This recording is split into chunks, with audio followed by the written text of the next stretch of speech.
In today's video, I want to go over all the basics that you need to know to get you started in shooting 35mm film.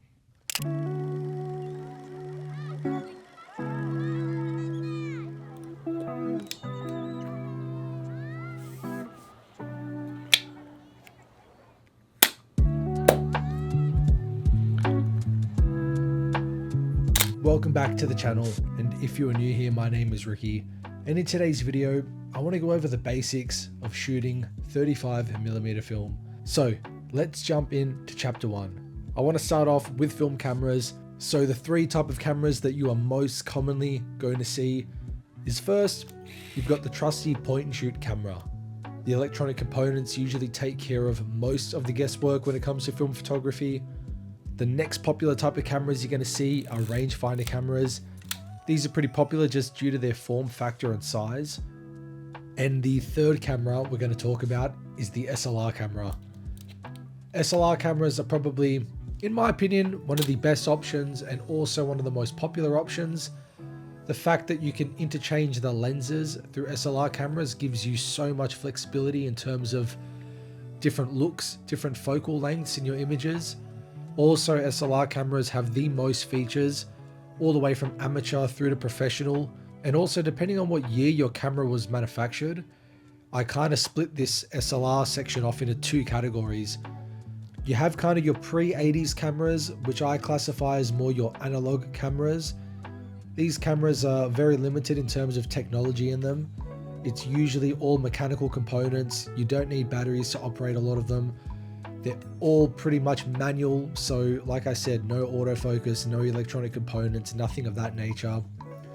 And then through the mid 80s, through to the 90s, 2000s, early 2000s, you started to have your electronic SLRs, which came out with more shooting modes, things like autofocus, things like automatic exposure modes, and all the good stuff that you see in kind of your modern day mirrorless and SLR cameras. But doesn't matter what camera you have at home, this guide is going to be pretty straightforward and easy for you to follow along with. I want to get into the next important step, and that is shooting 35mm film.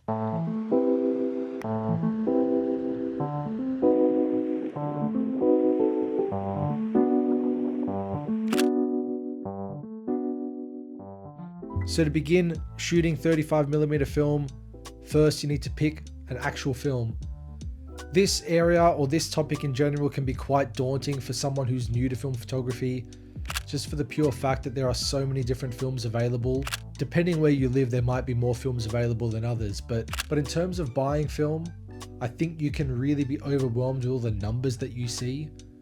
What is 400, 200? What does film speed mean? Well, ISO, I don't know. ISO is in digital cameras. You just adjust that, as you feel. Like, what do all these numbers mean? Well, I'm going to slow it down for you and I'm going to explain. In today's market, there are really only two types of films that you should be looking at, especially as a beginner, and that's color negative and that's black and white. It's pretty simple. All your color films and all your black and white films have something called ISO, or what we call in the film world speed. And what this is essentially the ISO rating of that film. So how sensitive that film is to light.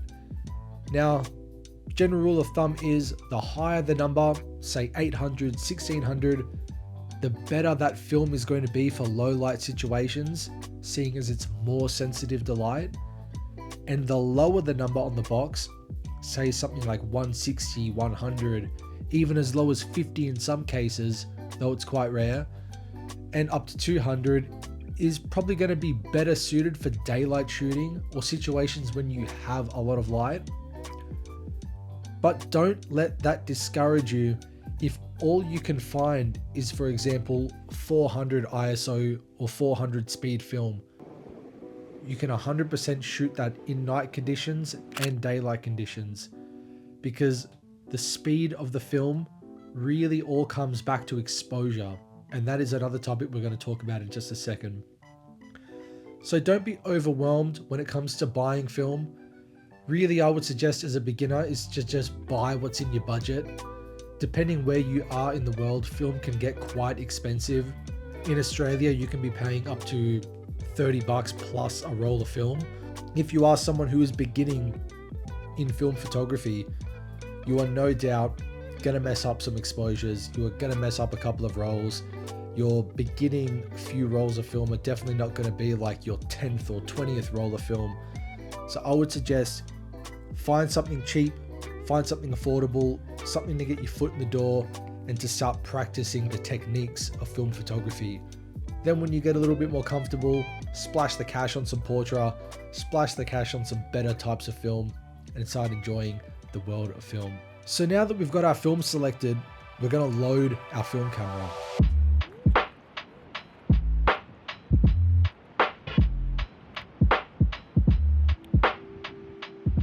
Every camera is going to be slightly different. They're all going to have their little tweaks, but for the most part, they're all pretty similar. What you want to do is first initially open your film back. Most of the time you'll find this via a button on the left or right hand side of your camera, sometimes on the bottom, but most of the time on your left hand side of the camera. You'll click this button and open your film back, and you'll be presented with two sections. One section on the left is clearly where your film canister needs to go. On some cameras this might be reversed, but you want to insert your film camera with your film leader, which is the long tail part coming out of your film, and you want to drag that over to the winding spool on the opposite side. On that little spool, you will notice there are these little teeth. On the actual film itself, you'll notice on the top and bottom there'll be these little cutouts, little notches. Essentially, add your film leader into one of the designated slots on that little spindle, on that little canister. Ensure that the teeth are lined up with those little holes on your film. And if you're using a more manual SLR camera or like an analog SLR camera, this is when you have your film inside one of those little slots on the sprockets. When the teeth are aligned, you want to go ahead and advance your film. Just advance it one roll just to make sure that it's caught and it's moving and it's captured. It's not going to fall off. Once you've done that, you can go ahead, close your camera, take a photo. Now, the first 2 to 3 photos that you take aren't going to be exposed. This is due to the fact that that roll of film has already been exposed to daylight and light while you've been loading your film. Now, this doesn't mean that your 36 roll of film has gone down to like a 34 roll of film. The first few shots of your 35mm film are designed to be exposed by just natural light in loading. So it doesn't affect the amount of film that you have left to shoot. On pretty much all cameras, you'll have a little counter on the top of your camera. Just keep shooting until that gets to 1 or 0. That means the following amount of film has not been exposed to the sun and that it's all good to properly go out and shoot. This step is kind of all bypass if you're using more of an electronically controlled SLR camera, just because of the fact that these cameras, you insert the film, you place it in, and then you basically close the camera does the rest of it. It pre-winds the film, it pre-shoots it, it gets everything set and ready to go. So if you are lucky enough to own a more electronically controlled SLR, then you're in luck because the camera is going to take pretty much all the guesswork out of this for you. Now that we have our film loaded, we need to go out and shoot.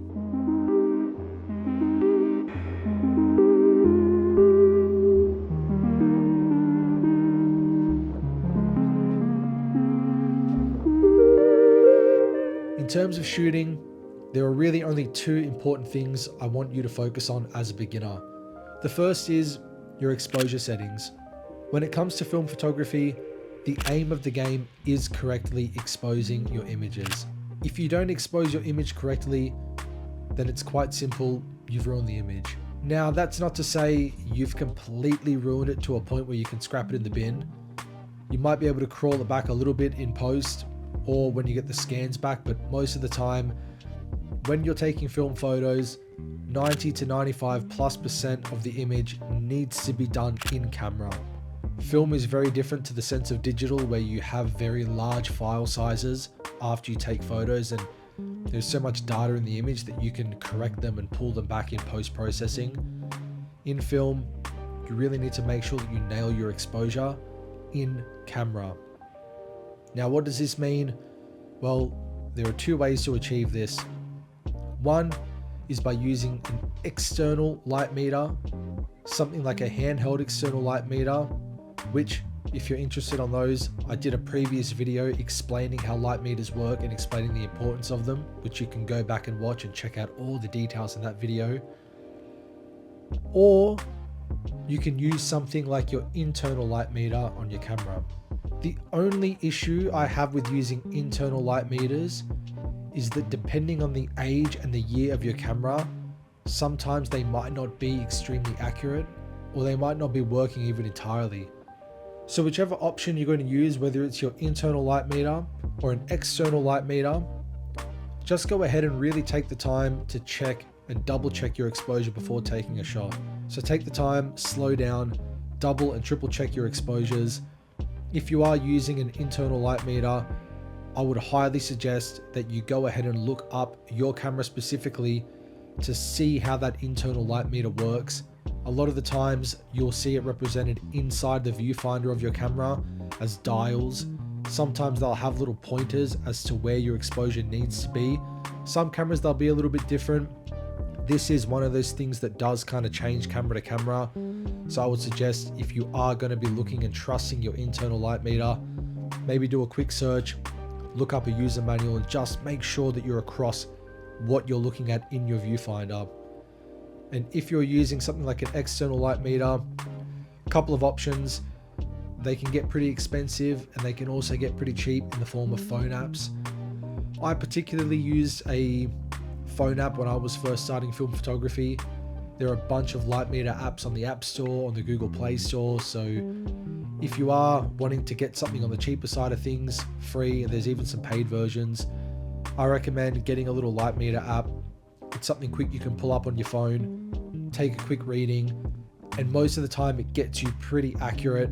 Though the results aren't exactly the same as exposing with a proper light meter or something, they get you pretty good, and they'll at least get you decent exposures. The next important thing I want you to look out for as a new photographer in film is making sure that you nail your focus. This is something that if you're using a more modern electronically controlled SLR camera, it's probably going to have autofocus, so this might not necessarily apply to you, but it still kind of does, because autofocus really isn't the end all be all. There are still flaws in it. But when it comes to the two big important things that are going to give you good photos, especially in film and really all photography, exposure is key, followed by focus. Especially if you're shooting on a wide open lens, something like 1.2, 1.4, 1.8, 2.8. If your subject's close by and you're trying to get a nice portrait with that bokeh background and everything blurry, if you miss your focus a little bit, and it's quite easy to do on film cameras because sometimes in lower light it's really hard to see through the prism. It's hard to really see what's in focus, what's not in focus in the lens. Sometimes it can only be by a couple of mil that it's out, but that can really affect the image. And focus is one of those things you can't fix after you get your scans back. So make sure you check your focus. But once you've got those two things nailed, you can start focusing on the fun things, start playing around with aperture, shutter speed, start playing around with some long exposures, master your framing, master your, composition, and then you can start getting some banger film photos. So the third tip and the final part in this video to wrap things up is, what do you do after you've finished shooting a roll of film? Well, it's pretty simple. You want to rewind your film canister. You want to rewind your film back into the canister and get it out of your camera and get it developed. This is, again, depending on the type of camera you have, it might do this a little bit differently. For your more electronically controlled SLRs, usually the camera will automatically rewind your film once you've taken your last shot. So again, this is super simple in terms of you don't really have to do anything other than just wait for it to finish reloading your film. Take the canister out and drop it off to get it exposed. If you are using something more like a manual SLR camera, what you need to do is going to be a little bit different. On the bottom of your camera, you'll find a small silver button. This is going to allow it to spin the opposite direction to allow you to rewind your film. Now on the top of your camera, you'll find a little wheel with a flip up handle. Once you flip that handle up, this is what's going to allow you to rewind your film. Now you can only rewind it once you've depressed that button on the bottom of your camera, unlocking the rewinding mechanism. On that little rewind wheel, you'll see an arrow which indicates the way you need to rewind. Most of the time it's clockwise, but on some cameras it is anti-clockwise. So, play a little game and see how fast you can rewind it. When you get good, you'll get pretty quick at it. Don't go too quick to a point you're going to break something. Be nice and controlled with it. It is normal to feel tension.